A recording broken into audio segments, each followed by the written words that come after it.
All right, welcome to the addiction series. This is group 1 of 8, or maybe it'll keep growing if we get all excited and have a lot of stuff to discuss. Then I may go past 8. It's totally up to you. And my goal is to really go back to the basics about addiction as taught by Mary and Jesus at divinetruth.com.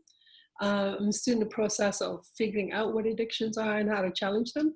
So I want to go back to basic and really break each step down as I'm figuring it out, because there are a lot of nuances in the steps. As you figure it out, they can help you along the way, or you can get stuck in it not realizing that there's actually something very simple you can do to move through it. That's my hope.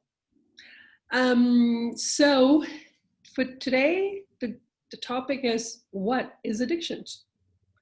So we'll start with that. And I know everyone here right now have learned a lot about addiction and have confronted them, have challenged, have failed, have started again, have lots of different experiences. So it'd be good to hear from everyone. But for today, I want to stay with the topic of what is it about addiction itself that you are struggling with, that word. Because it's taken me 6 years to not cringe at the word. 6 years. So probably maybe like a couple of weeks ago when I realized that I now get excited if I discover an addiction and challenge it. But for 6 years, it's a cringe of like, oh, not another one. So we need to be honest about how we really feel about the word addiction and recognizing that we have it. Because otherwise we're going to constantly be trying to slip around it, and we're constantly fighting ourselves and wasting a lot of energy along the way. Hi, Robin. Just starting with the word addiction itself. And so the definition of addiction that I'm using is, as was described by Jesus in the video I sent in the introduction, which is any activity, any thoughts, any feelings, any substance, anything that you do to suppress, deny, resist, or substitute an emotion. So you're trying to create another emotion. You may think that you're trying to create. So for example, you said, I just want to go home and watch telly. I'm not creating an emotion. Well, you are. You're creating, what do you think you're creating? What's the emotion you're creating when you go home and watch TV? Who wants to? Yeah, Lisa. Perhaps pleasure. Pleasure. Okay. What else? Who else want to jump in? Jill? Avoidance. Oh, so what's the feeling? Well, that you don't have to feel, that you don't,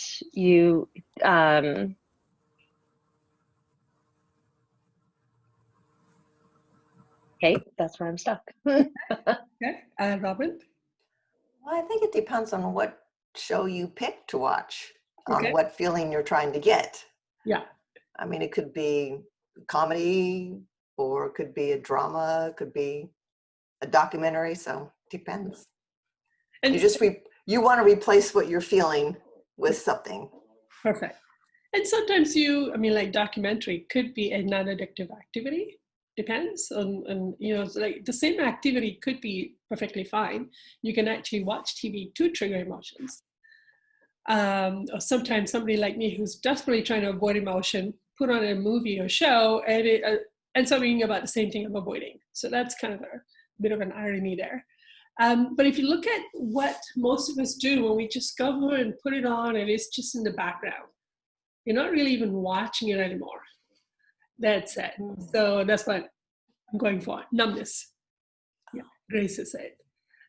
You just trying to numb out. And if you think about it, numbing out is, I'm considering it an emotion. It's actually like tranquilizing, numbing, sedating. Is something that we also do a lot. And then there's substituting. So it could be anything that could appear harmless, that societally we even encourage and support, for example, like exercising and being fit and being even being ultra nutritionally sensitive. There's kind of like a legitimized way of having excessive control, which is an addiction. So there are ways to discover it. Like you could do the same activity after, and it's not an addiction. It's actually part of you expressing your passion. So those are the definition of addictions I'm going for. And then one of the reason for addiction that Jesus had mentioned was it's the fear of remembering past painful events. And for some reason, that phrase got stuck in my head. Like there are other reasons that Jesus has given, but that one seems to be the one resonating for me. And so far for me, under every addiction, there is a fear that's going to come up. I will be processing some fear, and it's always about remembering something painful. It's very specific for me. It's always about a memory. It's the memory I'm avoiding and all the emotion that comes with it. But I'm fighting the emotions really hard. And so what I've learned recently by watching this video is that as long as we have the desire to suppress, deny, resist, or substitute, we're not going to win against addictions. We're going to keep going back to it. We're going to keep holding on to it. You have to go back and reverse emotionally the desire to suppress, deny, resist, or substitute, which were created in your childhood without your choice. You're going to have to go back and actually confront those feelings. Otherwise, you're just going to keep slipping back into addiction. Something I conveniently not heard before. So that's where I'm at. So to start with, let's imagine what addiction brings up for you, or in society. When we speak of addicts or addictions, what comes to mind? Do you see an alcoholic, sitting on the pavement with a brown paper bag? Do you see a junkie shooting up? Is it another news in the TV that you've had so many more overdose deaths? Like, what comes to mind when you think of addicts? Jill? Someone that is ostracized from society. Ostracized. Okay, really good word. So when you think of addicts, you think about those who are ostracized. Okay. Like that word right there, like how many emotions come up right there with, oh, those are the ones that get ostracized by society. And if you have a lot of addictions about wanting to be included, you're not going to want to look at that one. What else comes to mind? Robin? Like uncontrollable busyness, like where you can't even reach the people. There's, yeah. Okay, I really like that phrase right there. So you feel that someone who's an addict is someone that it's got like a frenzy, a wall around them, and you can't even get through to them. So denial, is that a good word? That you're in a strong... Yeah, it's like a wall, protective wall of denial, and they don't want you through. No, they don't want you through. So now these phrases are about how you feel about yourself though. So then you're gonna have to go, so how do I feel? And that's what I think I am. What judgments will I have about myself? But that's how I feel I am. So because these are the judgments you're gonna have to confront when you start to accept your own addictions. Like, oh, I deserve to be ostracized because look at who I am, or I am somebody that's no one can get through, and what kind of feelings you have about that. Just letting some people in. What else does the word addict bring up for you, Andy? I always think of the word slave when I think of addict. Yeah. Can you say more? Just that the people, they don't have their free will choice. Yeah. Because they are choosing to have the addiction instead, and choosing to have the addiction, so they can't just do what they want. No. They have to have the addiction. In fact, one of the feeling I have about addicts, because I used to work in homeless shelter, in a harm reduction homeless shelter, in transition home, which means that in these homes, you didn't have to be clean in order to be allowed to have shelter and food, which I thought was a pretty humane thing to do. And they look like, they felt like they don't have a choice anymore. Like they're so stuck in that addiction and needing that addiction that it's not even an option anymore for them. So there's that word. So there's a feeling of slave. So Andy, you used the word they choose to, but when you're a slave, there's a feeling of, I don't have a choice. I'm trapped. So maybe there's a word in there that you could look at, that I feel I'm trapped to this addiction. I feel like I'm a slave.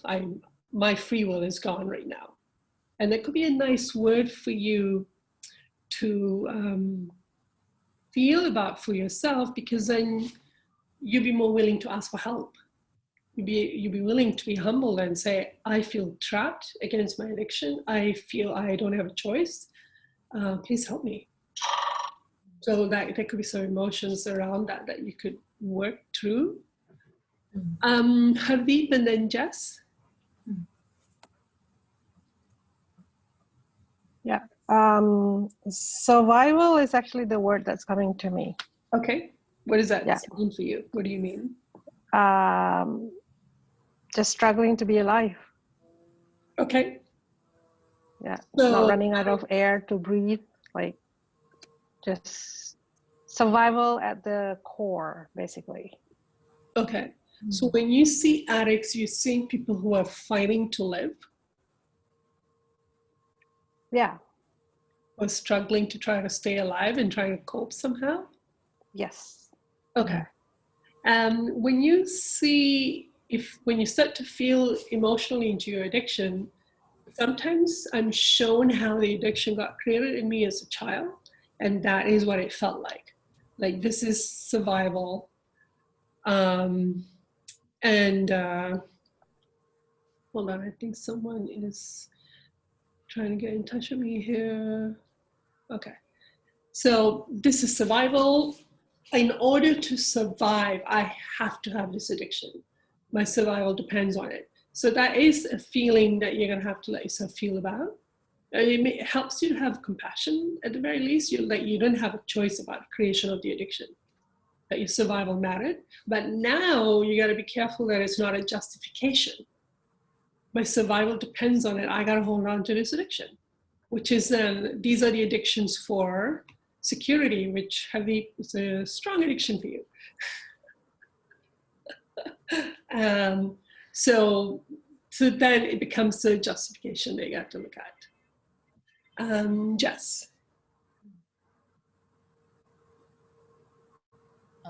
Like from what Andy said, it just made me think of someone who said to me, who's an addict in recovery, who said, I'm pickled. Like, that's it. I can't heal. I'm like, there's this identification with it and this resignation. Yeah. And you're like, well, you can still work through things and keep releasing. Yeah. No, I'm pickled. And so just resigned to the fact that, no, this is just the way it is and I can't get out of it. Actually,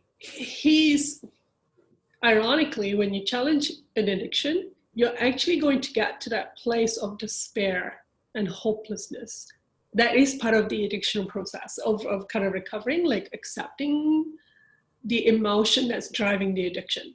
So he's actually doing fine. Yeah. He's actually going, oh, you're in the emotion. That's it. You're in the emotion of that despair and helplessness that you get to. So when you're challenging the addiction, first you hit the anger. There's always a lot of anger. And then there's this feeling of, I will have to give it up. But now, how will I live? How will I survive? Hardeep will have the feeling, how am I going to survive now? How will I live? What's the point of life? Life has no meaning. You get suicidal. There's this immense despair. Lisa is nodding because Lisa has challenged addiction recently. You get that pit of despair. That's actually you finally giving up your addiction. That is you finally getting to the bottom of, I got to give this up, but I don't think I'm going to make it.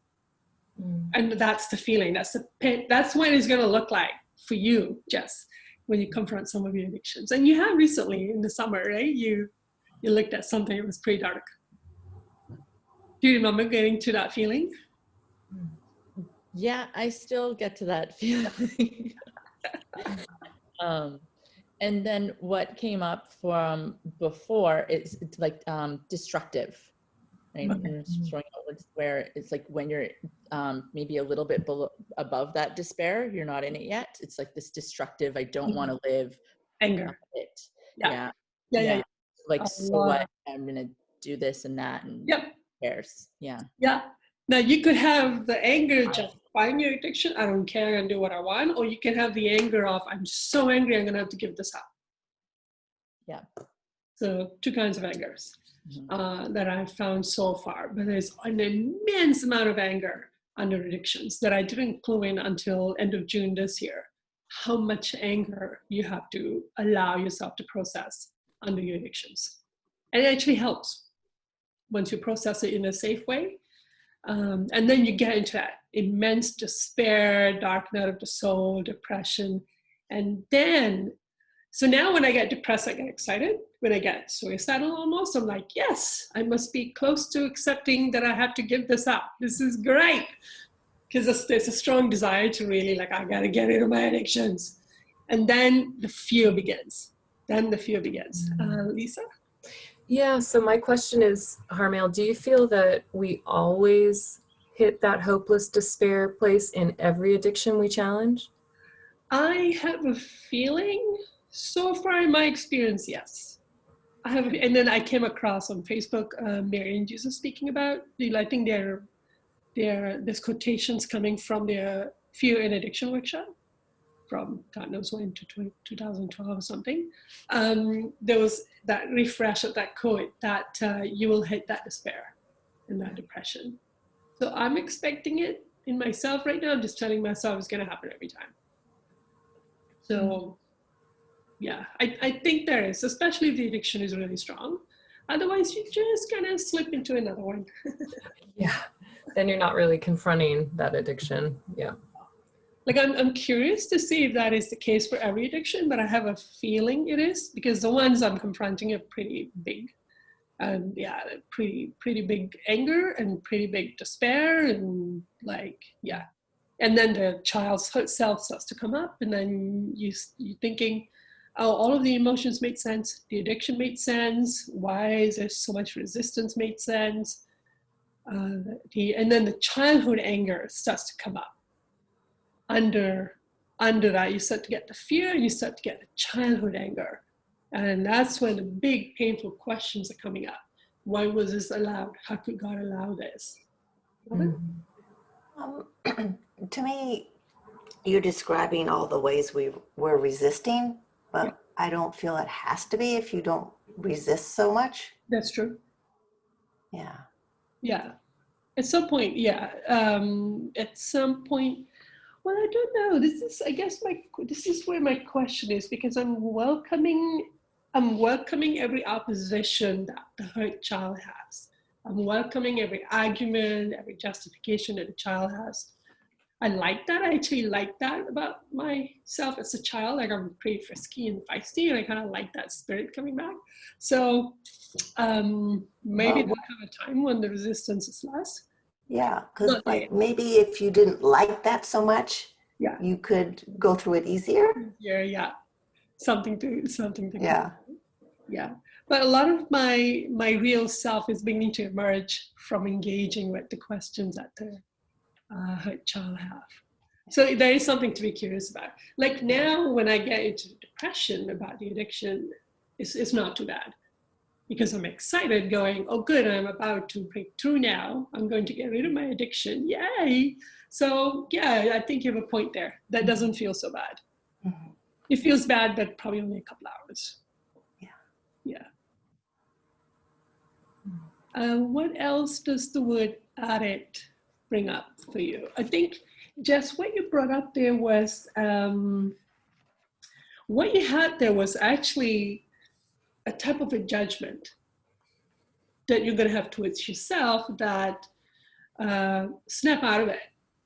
Why are you being so down? You can process it. come on, don't feel that kind of despair, which you're going to have to feel. You're going to have to go into that feeling of despair, but at this point, you're going to fight yourself. There's a facade that says, snap out of it, get over it, toughen up, which, if you look at it, that's the language that your parents had used as a child, right? So you're gonna, yeah, you're gonna have to actually let yourself. The attitude we have towards addicts and towards addiction is how we are treating ourselves in confronting and embracing and accepting that we have addictions. Robin? Dharm, Jill had put some comments on the chat. Do you want us to do that? Like, Sure. do you see what she's done? She's kind of adding what the people have started to say.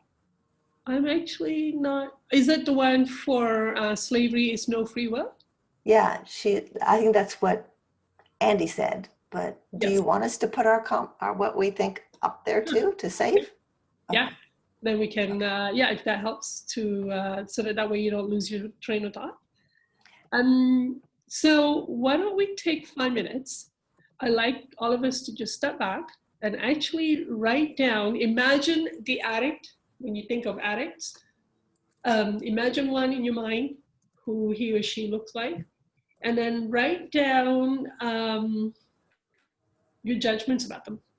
Your condescension, your shame, your like, are they weak? Are they, whatever judgments you have about them, whatever impression, compassion, sympathy, whatever you have, make a list of it, and then we'll come back and discuss. Cody. All right, so we're back, and I got a very interesting insight into my attitude towards addicts. Something to think about there. Byrne. Yes. Did you want to hear the list of words that came up? And is that why you raised your hand, or was it? Sorry, it was left over from when you asked what comes up, and Okay. for me, I saw powerlessness, hopelessness, Okay. anger, Okay. Coercion. You don't love me, so I'm going to make you love me. Oh. You know, a coercion. So can you expand on that? You don't love me, so I'm going to. You're not giving me what I need, so I'm going to extract it from you. I'm going to make you. I'm going to Emotionally blackmail you. Emotionally blackmail. Very good. Yeah. Yeah.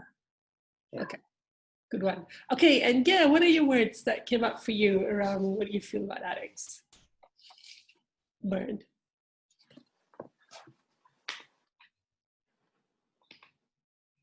Byrne, do you want to go ahead with the list of words you got while you're at it? Sorry. Yes. Okay. So I have angry, grumpy, gruff, frustrated, feeling powerless, lack of awareness, self-centered, thinking only of themselves, makes their personality larger than life, loud, obnoxious, righteous, does things solo, lone ranger, hurting others, blamative, unsuccessful in relationships, career, powerless, hurt little boy, no hope, hopelessness, facade is strong, tough, loud, stays on the fringe, taking actions that hurt others, lying, deceiving, hiding, and now I've added emotionally blackmailing. Which parent did you just describe there? My father. Yeah. Okay. So can you feel how many judgments you have? Yeah. The whole list is your judgments about it. Wow. So how are you going to then accept that you have addictions when that's how you're going to feel about yourself? That's harsh. Yeah. Yeah. Right. Not that you're giving him, not that you're letting him get away with it, but there's all of those words were about how angry you are. And addicts, and look at what they've done, and look at the damage they've done, and then you're like, well, I have a couple of hundred, so how am I treating me? How am I going to let myself expose that I have addictions? that I had no choice about having, if that's how I'm going to treat myself. If I was your hurt child, I'm not coming out. Yeah. Yeah. Okay. Thank you. Thanks. What else? Who else wants to share? Kathy? Good morning, everyone. I broke them into male and female. Oh, nice. So for me, a man should be stronger. He shouldn't go there into addiction. A man who's in addiction is not to be trusted, and I'm scared of them. A female, I have more compassion for a woman. I feel their pain. I want to help and be kind, but I'm afraid and I don't trust them either. Okay. For everyone, I think there's an underlying darkness, an underlying world. What is true and what is real? Who is speaking with me? What mind are they in? Okay. I think addicts are resilient people. I'm wondering, are they looking for death or are they looking for life? I feel their pain and despair and numbing out, and they're wanting fun and connection with others and connection with God consciousness. Oh yeah, there is that language. Yeah, that's right. There is that Neptunian language of addicts are just trying to merge with God. That's what they're looking for. Yeah. Mm-hmm. Yeah, I'm gonna have to confront that one. Yeah.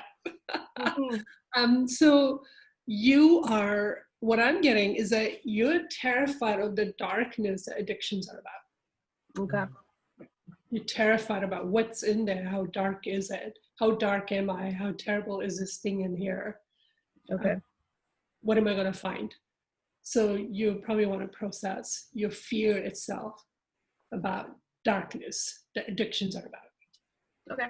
Again, that Neptunian language. Yeah. Mm-hmm. Kathy's in astrology, so we can use certain languages here. Okay, who else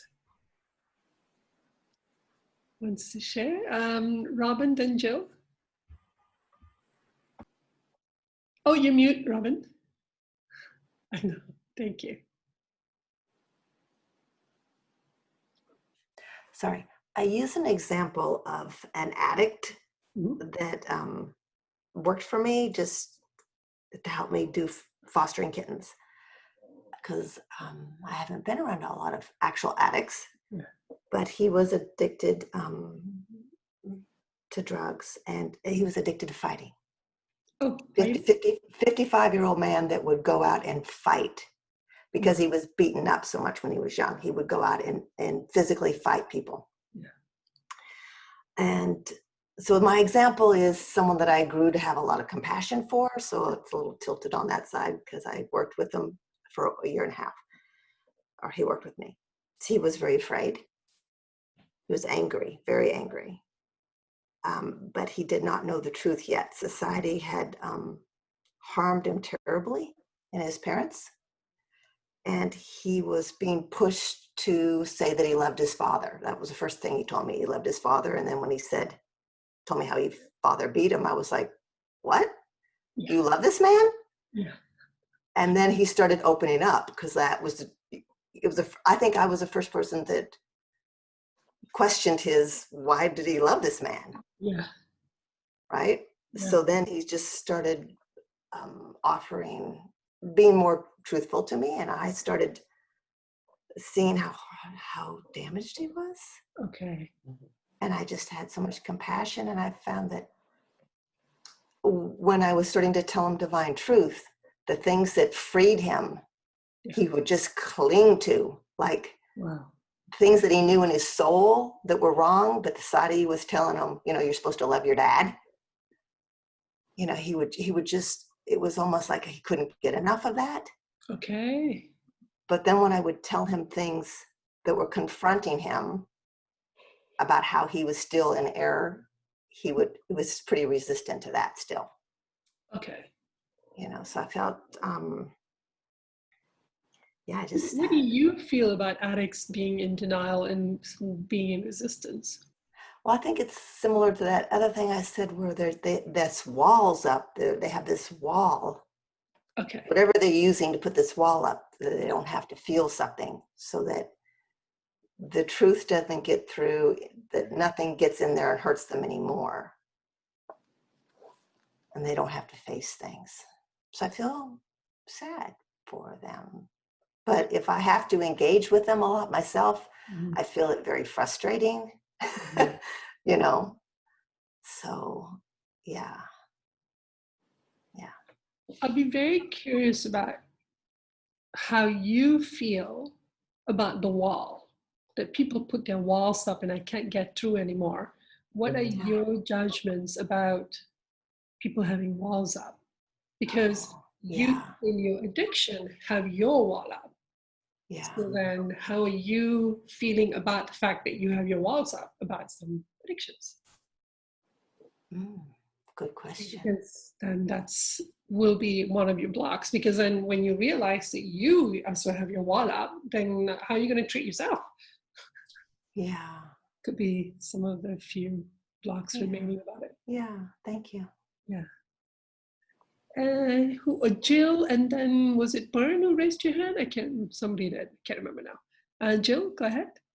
No, I think it was Lisa, right? Okay, sorry. Jill, go ahead. Okay, so I do have lots of judgments in this. I live with an addict, and so there's definitely lots of judgments towards them. So they don't want to get better, and therefore they don't want to live. And how do you feel about that? That they don't want to get better and they don't want to live? Frustrating. It's very frustrating, especially if lifelines, I guess, are thrown out. You know, if I try to, you know, do like what Robin mentioned as far as, you know, apply some of the divine truth ways, it's completely rejected, and it's actually in my case it's met with a lot of anger back to me. So that's quite difficult. Will do harm to others. Can't get to know them, so that they're going that wall, that closed off ness, which then if you push against that wall, that emotional blackmail comes out. They can't be trusted. They always lie. And then there's that fakeness, that false, which again is that wall, that fake person kind of comes out, and it's self-centered, like Byrne said as well. Yeah. So how do you feel that in the places in which you still have addictions, you are self-centered, you are pushing people away, you're lying? Yeah. That's what are. You get angry when someone point anything at you. You start emotionally blackmailing. How do you feel that that's what you are doing? Because that's just too. I mean, we still have addiction, and in those places, that is how we're being, because we're still in denial. Right. So how do you feel that is what you're doing?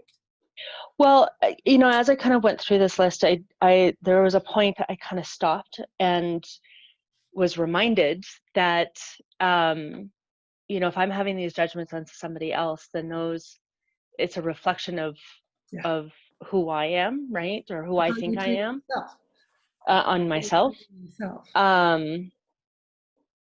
So that kind of stopped me dead in my tracks.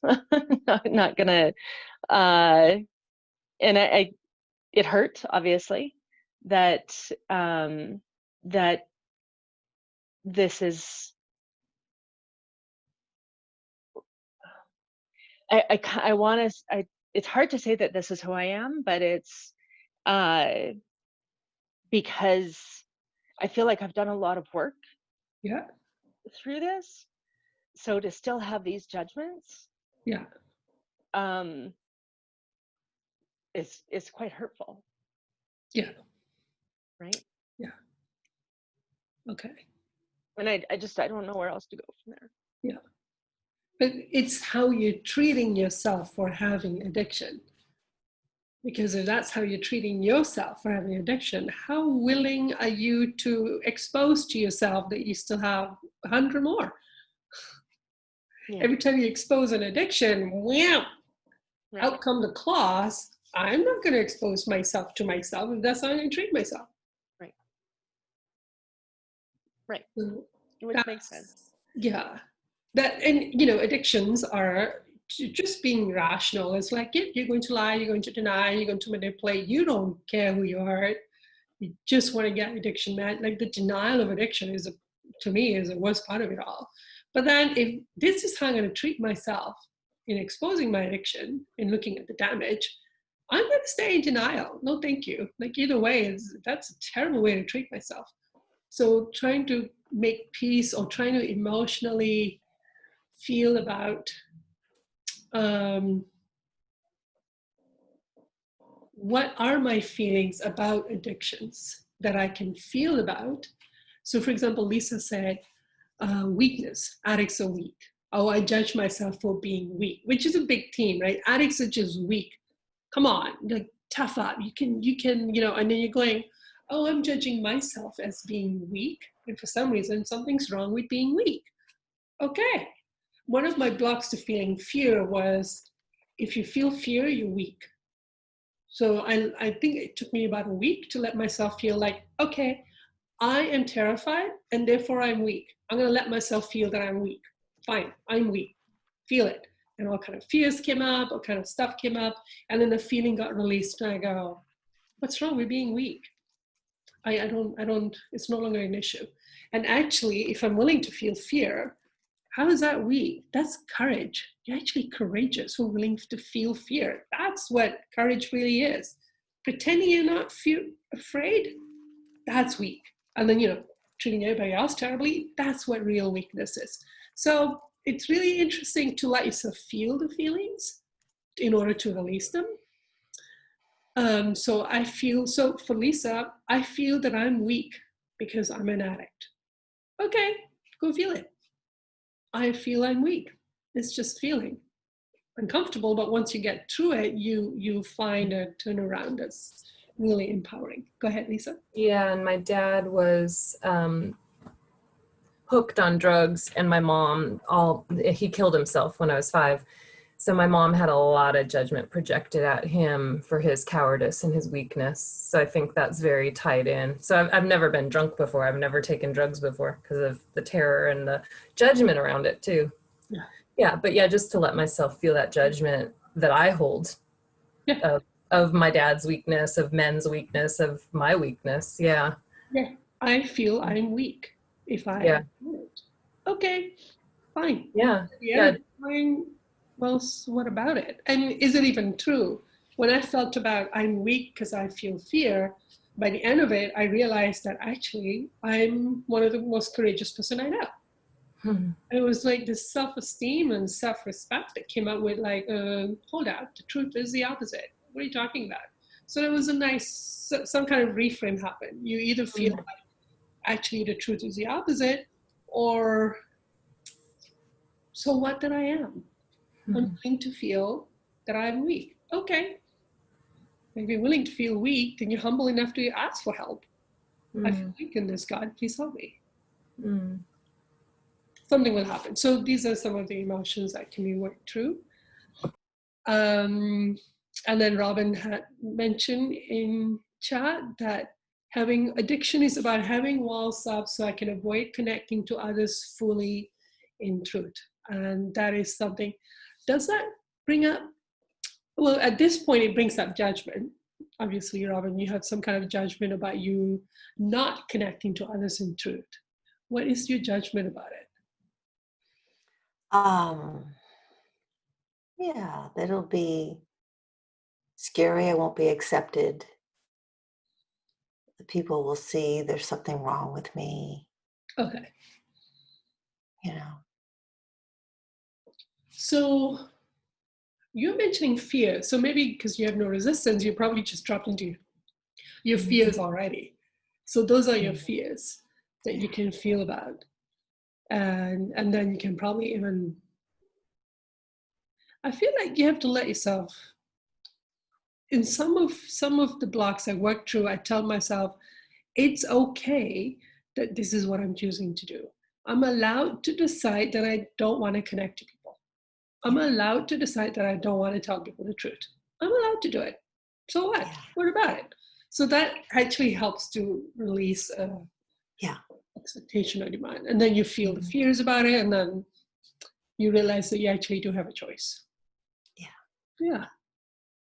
Others, Hadid, what came up for you, if you want to share? Of course, security is a big thing for me. my judgment of addicts is that they're very bad with their money management. Yeah. They blow it all away. They blow all the opportunities away. They're unhealthy, and they're easily gullible and manipulated. Yeah. And they can't seem to be able to see the bigger picture, bigger world out there. Okay. So is that all our mother's judgment of others? Yes, but but like the part of easily gullible and manipulated, that comes up a lot, because I feel like, oh, you know, am I making this decision, or am I making other people manipulate me to make this decision? Yeah. Am I making it for my greater good, or basically, I guess the biggest fear is being manipulated by others to act or react a certain way. Okay. Yeah. Again, I'm going to say that those were the judgments our mother had towards others to justify attacking them. So-and-so is a fool, is gullible. I'm going to judge and shame them, and I'm going to now manipulate them. They asked for it. They deserve it. Those are attitudes you've absorbed from our mother. That's how she justified, because she felt superior. Well, so-and-so is a fool. Well, you know, they're begging me to take it from them. I didn't take it from them. So you will have judgment towards yourself that, oh, I guess I am a gullible, I am a fool because I am an addict. So now you're going to attack yourself the way she attacked other people. Think about it. Yeah, because that's what you're describing right now. We can talk about this some more after, see if you can see the difference. So for example, this is how our mother, Hadib's my sister, this is how our mother treated our father. Our father is gullible, you know, not very smart, not able to defend himself. And so she really enjoyed having the power, treating him like that. And we were terrified to be seen to be like him, because oh, we're going to get the same treatment. Yeah. Do you see that, Hadib? Yeah. So you're terrified that if mom ever go, oh, you're just like your dad, well, here I come, and I'm going to wipe you clean. There's so much terror now to not be seen that way. Sad. Okay. So yeah, we were all terrified of ever being seen as a fool, as unintelligent, as whatever, because she's going to be justified in treating us in a certain way. So Yeah. a lot of people about it. But at the end, we still end up being told that we are a fool and stupid. And we have been very, very manipulated and exploited, and are continuing to be, because we are still in our addiction. So in our addiction, we are being exploited. Doesn't matter how much thinking you try to do in it. If you have an addiction for security, you are open to be exploited. In each of your addiction, it takes two. Somebody else is involved in that addiction. You're open to be exploited as long as you have an addiction. It's already happening. But you have judgment about being, oh, look, I am a fool and I got manipulated and exploited and it's my fault and I should judge and shame myself the way our mother did.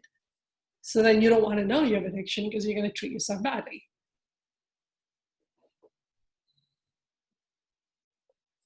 And looking stupid. Yeah. Yeah. And your judgments about it. I should not look stupid because then somebody's justified in attacking me when actually you should not be attacked for having whatever level of intelligence. It's never justified. That was just an excuse to justify abuse. So, okay, Lisa. As I was writing my list, it was really interesting to notice that I suddenly, so I was starting off with, you know, my judgments towards addicts as being weak, cowards, pull yourself up by your bootstraps, get a life, what the F is wrong with you? You should be using your willpower and pull yourself out of this, you can, right? All that. And then suddenly I snapped into all these justifications. I should be able to retain my addiction. I was like, where did that come from? And then I realized that I'm using all these judgments of myself. You're weak, you're a coward about my addictions as another addiction to avoid having to go there and really look at my addictions. Nice. I was like, ooh, yeah, I'm just doing exactly the same energy my mom held towards my dad, towards myself. And your sister talking kind of reminded me of that, so. So what are your actual feeling about addictions then? What was under the judgments list when you dropped into I'm just scared. I'm scared of saying them. Like, I don't want to, I didn't really go there. Just when you asked, I started to look at it like, yeah, I think, was it Jill that mentioned, or somebody mentioned just that terrible feeling of hopeless, desperate, despair, which I did hit recently. I just, yeah, I'm afraid I'm going to be there forever. Yep. So. That's always the big three. This will never end. I will die from this. And what was the other one? This will never end. I will die from this. I will go insane. There you go. The third one. One of the threes, you know you're in the big one when you feel one of those feelings. Okay, yeah. Right now, in my fear of experiencing disapproval, I literally feel insane. I feel like suddenly the front of my brain just disappeared and I can't think. It's like I'm just like lost. So that's a big one. Yeah. That's actually, again, at some point you actually get excited going, oh, I'm feeling like this will never end. Yes. Thank goodness I had Robin there going, it's okay, you know, you're going to get through this. And I was like, I feel like dying. And it was an angry, like, I feel like dying. What's that, Harmel? There you go. Let's go back into that. I feel like dying. Come on, let's go. Well, now that I've come out the other side and turned a corner, I'm like, okay, all that stuff, I could go through that again because it's worth it because of the freedom that comes. Lisa was creating the forums that creates a template with journaling through addictions. And through it, then Lisa decided to do an addiction stuff. That Robin challenged her for like a year or so to challenge. She went into it and she's on the other side. So that's great. Yeah, so I got the same feedback from Jesus and Mary straight to my face. And I still kind of refused to look at it. Anyway. I think our judgments about addiction itself is something to work through so that at some point you actually get excited about discovering an addiction. Yeah, I feel shame as we're talking, like, oh yeah, gosh, how embarrassing, you know, but then also there's compassion growing of like, well, this is a biggie. It's a big area for me. So sadness and compassion coming too. Yeah. So. Yeah. I think next week is the one about how it got created or why we have it. So where you can start to see the terrible, terrible condition that forced you to have addiction as a child.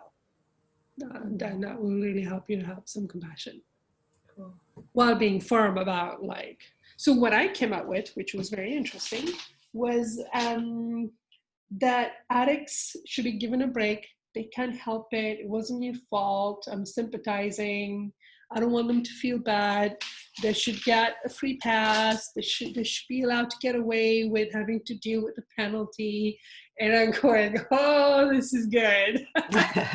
This is good. This is what I'm saying, that I should get a free pass on seeing the full damage of my addiction. It wasn't my fault. Oh, you. And it's like, that's not compassion. That's pandering. I should be allowed to get away with this one. That's what I'm doing here. I'm shocked going, oh, this is there's something slippery going on here. I'm gonna have to investigate what that's about. But I feel like I should be allowed to get away with my addiction, or get away with having to fully face the consequence of my addiction. It's one of my blocks, is to see the full extent of the damage. It's been 1.5 years, I'm still struggling to convince myself that I gotta do it and that I'll be okay. And really, there's some blocks there. Yeah. Lisa? Also, I just wonder how, given what I know about your past experience, Harmail, it's easy to just be like, this was freaking hard. Like, I deserve to get off the hook. Like, isn't that part of justice? Like, some of that energy too. Yeah. So there is a justification there that I need to look at. Yeah. Once I experience the justification emotionally, then I'm like, oh, no, that's okay. I can see why that doesn't make sense. And I don't need that justification. God's already very compassionate, and, it's already wanting more than anything to help me get through it, because I'll be happy on the other side. I just have to find the justification and experience it emotionally. So I don't even have to negotiate with it, or just emotionally go into it. It's going to feel justified. It's going to feel angry. It's going to feel like, okay, I've done justifications before, and they leave. And then you're like, when did that ever make sense? It's just an emotion. So every time you get into a certain phase, just go, what's the emotion here? Just feel the emotion and then come back to it. It can be that simple. You just go, what's the emotion here? I feel justified. Don't negotiate. Get rid of it first. And then if there's anything left to talk about, usually there isn't. It gets easier once you understand that. Anita, really curious. Anita has very harsh judgments, so I'm just... And I got harsh judgments. Oh. What are your judgments? What are your feelings about addicts? Yeah, shame and anger. I feel anger towards them, and because my father was an alcoholic, and I've had drug-using boyfriends and alcoholics, and they are weak persons. I despise them. They should know better. A waste of space. They're born, I don't know how to say it in English. Okay. They shouldn't be born. That's right. Yes. Useless, despicable, no willpower. They don't want to stop their bloody addictions. The addiction always win. They always choose the addiction before they choose me. They only think of themselves, hurt others, don't want to get better, self-centered. They lie. Yeah. Okay. Here's what's interesting, what you said. They choose to stay in your addiction. Yeah, I do that. Yes, okay. I want my addiction. But your willingness to feel that you want to stay in your addiction is already a choice to experience it emotionally so you can work with it. So you're going to have to see that. Well, one, you're going to have to, at some point, like Robin's always trying to get me to see, is that they're allowed to stay in their pain. That's their free will. They're allowed to stay in it. And okay, well, carrying on, God will find their way to help this person. At some point along the way, God has a plan. They're all going to be healed.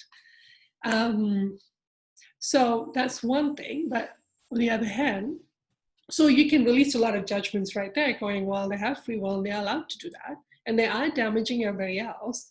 But the victims are also being helped through the process of forgiveness. You are being helped to release the pain and then to reclaim what you lost. So there is that process. On the other hand, your willingness to see, I have addictions and I want it and I don't want to quit, is part of the process of releasing the addiction. That is part of some of the steps you end up having to go through. So when I let myself feel like, I really like this addiction and I don't want to give it away. I like it. I love this feeling. I don't want to give it away. and I still feel I want it. I wonder why. But somehow over the months, that feeling started to soften, and I started to go, yeah, I don't want it anymore. That act in itself was helping. If you don't. Yeah, because I can feel now like it feels like going into prison when I go to the addictions. It feels like, this is prison. Okay, yeah. It feels so like constricted and exactly. Mm. Yeah, Robin, do you have? She has such harsh judgment. Robin, I can use some. I'd just be curious about it. Instead of judging how you're judging people, just be curious. Like, I wonder why I do that. Why do I want my addiction? And kind of like, if you believe in God or something, kind of just send that up. Like, help me understand this. Yeah. But I don't want to spend time with myself. I don't want to feel myself. I don't want to. Yeah. Then ask that. Why don't I like myself? Nice. Yeah, I'm working on that. Well, I know. Yeah, I know, because I don't like myself. But I stopped hating myself. But I don't like myself. So that's better. Yeah. And have compassion for that. That somehow you've come to this, you don't like yourself, and then compare it to how God feels about you. Ask God how he feels about you. He likes you a lot.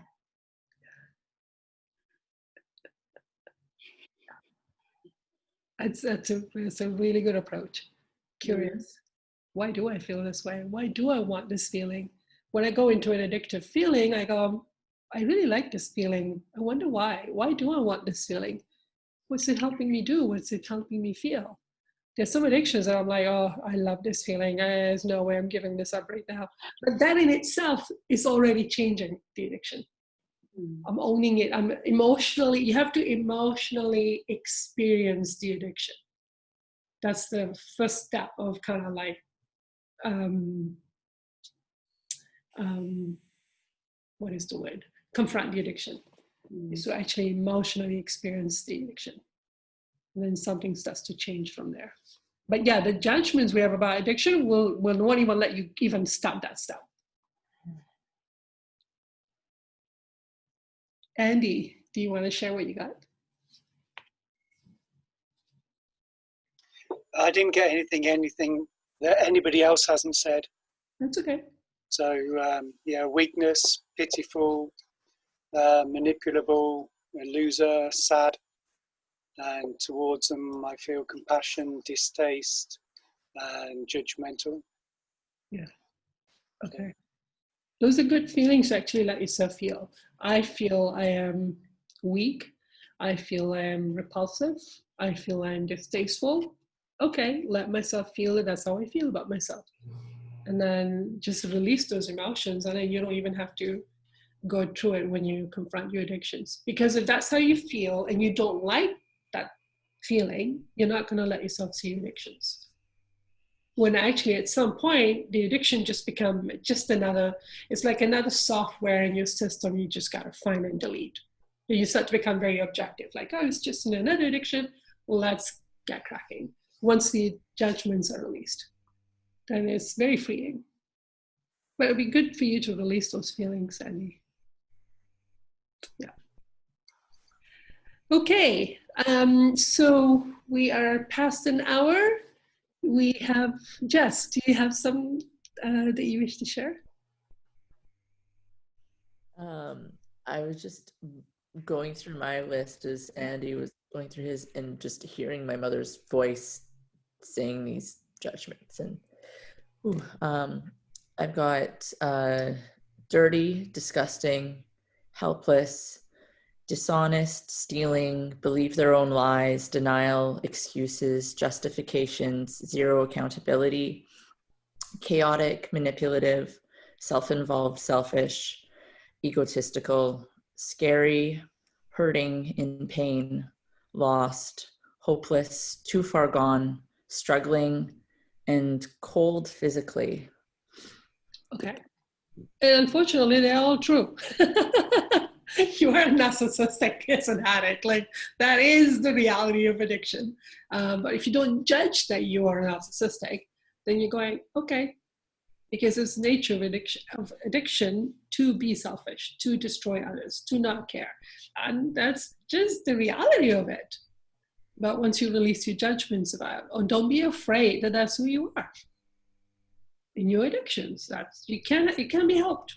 It's that part of addiction is true across the board for everyone in all addictions. Then I go into what Anita was saying of not liking myself, of hating myself. Yeah. And then self-attack and that. So, and then like, how do you get out of that? Like, okay, this is who I am. Oh, I hate that. Yeah. And then, okay, asking, how does God feel about you? And then, but then I just go back around. Okay. I think that's it will never end.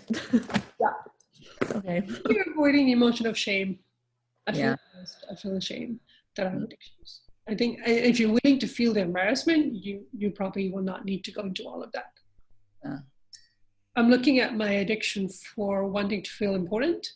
And again, I feel embarrassed. And I go, oh, yep, I think embarrassment is just something I'm going to have to feel every time. Every addiction, you just like, oh, God, okay, here we go. I think it's just part of it. Or maybe there comes a time when there's no more embarrassment. But every addiction, you just get like, oh, yeah, embarrassed. And of course, everybody else has been seeing it all the time. You're the one who's finally seeing it. And once you start to see it, you're mostly not engaging it too, or something starts to change about it. So it's like, it's finally over, but you're the one who's finally seeing it. And then you're going, oh my God, what a terrible person. Everybody's been putting up with you for decades in that addiction. So as you say that, I feel terror, like I've been caught, right? Yes. I've been caught, now I'm terrified because I'm going to be punished. There's going to be violence. Yeah. There you go. Yeah. So then, yeah, because that's how you were treated. And that's not what God is doing to us. God and our guides get very excited when we start to face an addiction and go, oh, this has got to stop. They are so excited. I used to get mad. Like, why are you so happy? Don't you see how terrible I feel right now? I'm so embarrassed from this pitiful thing. And they're like so excited. So, because this is the beginning of the end. You will now stop sinning because you're beginning to feel it. Lisa? So I've been starting to catch my competition thoughts, especially aimed at Robin. But it's like they start to come and I just go, funk, and it's not going away. So obviously I haven't dealt with the root cause in me emotionally, but it almost feels like it's not quite the right way. Maybe this is a question actually for later down the road, huh? It's okay. I mean, it's sort of like the thought starts to rise and I'm like, stop. You know, it's like, wall. No, I want this out of me, God. Help me get to the root of this. Okay. So I don't know if that's useful or if it's just keeping me I'm not yet at the root, so. No, the root, don't even look for the root. Are you kidding? It's way down there somewhere. That's gonna take a while. Yeah. And that's one thing I used to do with addiction. Like, come on, 3 days, let's go. What is this? Must be this causal. Let's just go there. Yeah, 6 years and I go, okay, I know how that works. So that's with you going, I want to be competitive. I like this feeling. Right. That's what I'm afraid of, like just owning that. Like, so, but I've been starting to go that direction and just kind of be like, I want power. I want to win. And I'm like, oh, I guess there's so much shame that comes up about that. Right. So then I kind of stop and shut down the emotional process of allowing myself to fully just want it. Like how you're in this place with your power thing where you're just like, I really want power, right? It seems like you're accepting it. And I'm just like, oh my God, I shouldn't be this way. This is just like how my mom was, or, you know, so I have stuff. There you go. So your judgment about how embarrassing your mom was, then you judge just how hurtful. Being like her, I don't want to be like her. And so and how much pain she caused me through that addiction, and to know that that's what I'm causing others and I don't want to feel it yet, like the pain of what I'm causing others and myself. I don't really want to feel that. And my dad terrible person. So my fear is that I'm a terrible person. So I'm kind of now emotionally accepting, actually I kind of am. Okay, I'm a terrible person. I don't want to be a terrible person. Gosh darn it. Yeah. I want to be good. Oh, sorry, Robin. It's like, at least I just say, remember, just feeling something doesn't make it true. So let yourself feel these things. It doesn't necessarily make it true. It's just a feeling. It's just a feeling. Oh, it's just a feeling. Yeah. It doesn't mean it's going to be in me forever. It just needs to be felt, and then it'll come out. Yeah. Well, you get to decide. Let me be curious. Why do I have this feeling? Well, I've definitely done that a bit, but I haven't allowed the full expression because I'm kind of like, oh, it just gets so yucky when I go there. But it sounds like what I'm needing to do is just allow it more, because then I can learn more about it as I express it a bit more. Yeah, explore it. What's this feeling about? Why do I want it? Why do I keep going back to it? Yeah. Instead of judging it and turning it off and trying to avoid it. Right, that's exactly it. Right, okay, that's helpful. And for me, I was trying to do an experiment because I'm desperate. I'm like, oh God, I've got this power addiction. What are you going to do? Why don't I try to own it emotionally and see if it does anything? I was like trying out all these different techniques, and I think I'm kind of going, I think it worked. I don't know. I'm kind of going, I'm already beginning to use past tense when I go, I wanted power over women. And I'm noticing my language going, am I using past tense? Is this happening? So it started with me just going, well, I must want it, and it worked. So you're gonna have to be okay with feeling, because there's power in the healthy sense, and then there's power in the unhealthy sense. And for you to go this competitiveness, maybe what you are is ambitious and driven. That's a positive quality, but it's coming out as competitive. So just let yourself feel, I am competitive and I like it. I mean, you're in America. I want to be. I want to compete, and I want to fucking win. I want to be more powerful than any woman that exists on earth, because I finally want to be on top. You know, that's really the feelings that I have. Just go in, and I feel like, blah, you know, like I just said that. I can't believe I said that.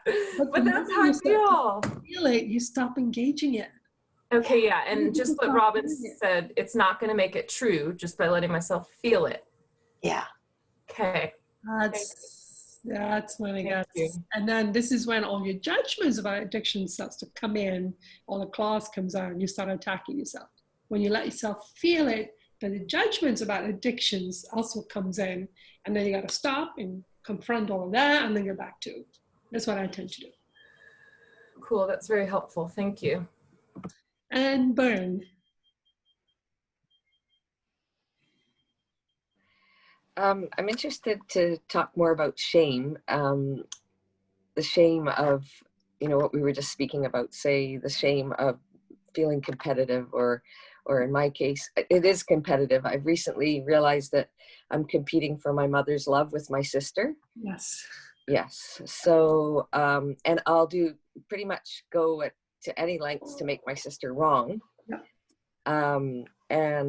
She recently confronted me with an email that has me just like in thick shame. You know, I don't want to feel that. Although I'm allowing myself to be in that shame. So where do we go? Where to go from there? Let myself feel it. I'm attacking myself because I feel that I'm like my dad. Like I feel I look like my father. Like I've got the qualities that she's saying. I'm jealous, or I'm this, you know, or I'm self-centered like my father. Yeah.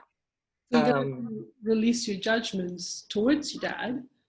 Yeah. And that, well, I think it's about accepting that I am going to absorb qualities from my environment. That's just how the soul is made. It is a sponge. That was the environment I was in. I have absorbed the qualities, and now I'm gonna have to get rid of them. So it's okay that I have some of the qualities, but what you're describing is just what every addicts are. And then there's also an embarrassment about, I didn't realize that I'm still this needy of my mother. Mm-hmm. I'm a grown woman. I'm all independent and self-sufficient. And you mean I'm still competing with my sister over my mother? Like, is that what? Am I that That's needy? crazy. Yeah. That's the embarrassment about that too. It's, Yes. oh, Yeah. I'm wanting my mother. And we talked about this a few times. Yes. And I actually pinpointed the time where I felt like I lost her love, like in an episode, a broken brush. Like I just felt like at that point, and, you know, my sister coming into the world, you know, got to share my mother, you know. I think a lot of us with siblings, you know, having had a sibling, you know, I didn't choose that. And so choosing to have a sibling and the benefits of having that sibling, and that my mother, and also that I recognized my mother at some point wasn't able to give me love, you know, like she just wasn't. And so I'm still trying to get that. And then, but there's a feeling of entitlement. Entitlement. Yeah. Yeah. For love. When actually at some point, I think at some point when we're past 7 years old, we have to go, you know what, that's, stop wanting it. Like stop expecting it to come. Love is a gift that somebody wants to give. And if they're not giving a gift, you don't get to demand or expect it. So the pain you're getting is from your expecting and demanding it. Demands. Not Yes. giving it or not giving it. Yeah. Pain is coming from addiction itself. Yeah. Yeah. Yeah. Thank you. Yeah, absolutely. And Grace had mentioned that what Grace realized was that the self-attack she has about having addiction was in itself an addiction. So that is a way of getting away from some feelings as well.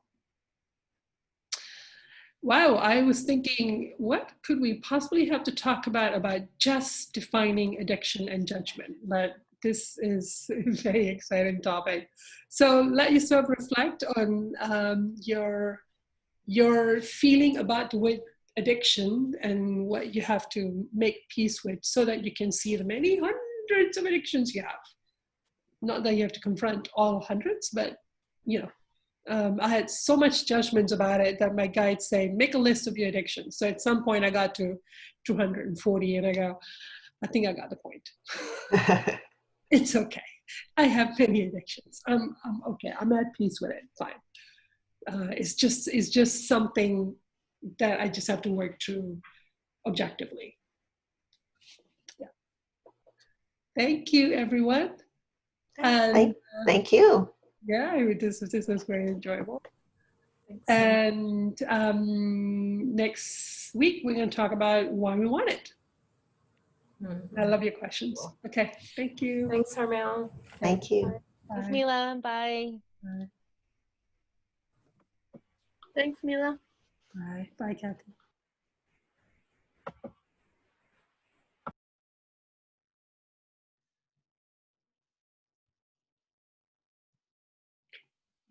How are you doing, Elise?